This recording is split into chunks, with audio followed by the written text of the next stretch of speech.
It is Heresy Thursday. I know it's Friday. Look, I said what I said because this is the thing that was shown off yesterday, and the thing that was shown off yesterday was shown off in the guise of a Heresy Thursday post, because it was Thursday yesterday. The fact that it's no longer Thursday is irrelevant to when this article came out. So I'll have you know that technically I'm still wrong, which kind of makes the preceding, 20 seconds or so, utterly irrelevant.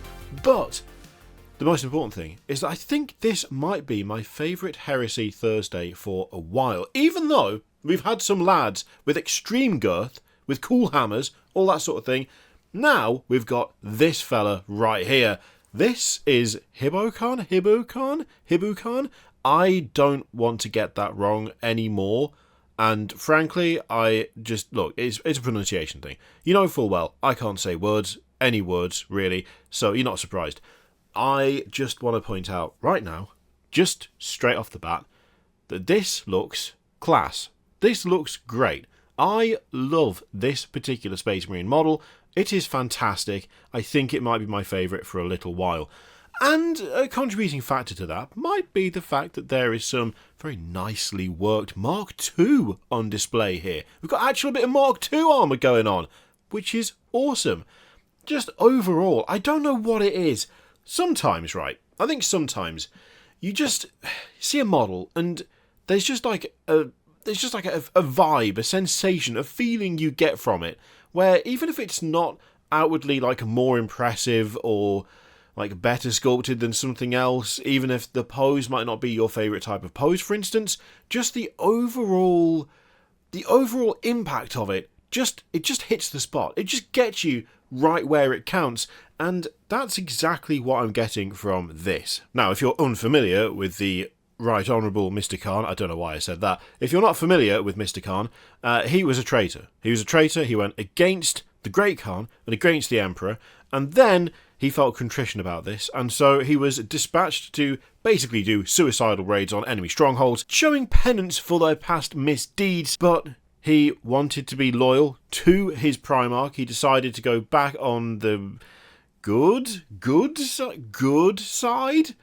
The non-chaos side. The non-chaos side. None of them were good. It was an absolute horror show all the way through. But back to the non-chaos side, and as such, he ended up alongside Shadrach Medusan and with the whole Shattered Legions thing. By the way, the whole thing about traitors in the White Scars ranks being allowed to show contrition and to do penitence by throwing themselves against enemy strongholds and enemy forces in just suicidal raids, I really like that. That's a really cool detail. Anyway, the actual model itself, I really, really like this. The cloak, got a lovely sweeping motion on the cloak. We've got a good number of different materials. Again, we've got some rope across the chest there. We've got some cloth down the front. We've got a bit of leather for the scabbard, for that dagger.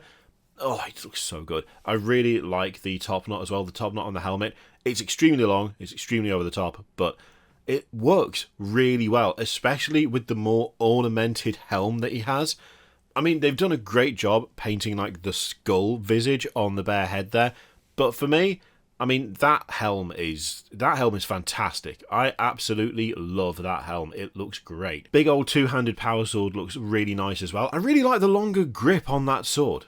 That's really fun. I like that a lot. Also, it looks like the pommel is kind of ornamented as well, and the hilt has got that kind of interesting shape to it. I mean, overall, it's just a really nice looking model. I'm an absolute sucker for the segmented legs as well. Those look really cool. It really feels like there's a kind of grim determination to the pose. Even without the helmet, there's this kind of air of being in a position of being outnumbered or kind of being overrun almost. I don't know why. I think it's just the way the sword is balanced, and the kind of leaning on one leg, the other leg being straight. It just kind of has this almost weary feel to it. And of course, a lot of that is down to personal interpretation. A lot of it is just kind of like what you kind of associate with that sort of thing. But I don't know. I quite like it. Whether that's the intention they're going for or not, I don't know. They may have just been going for slightly angry and heroic.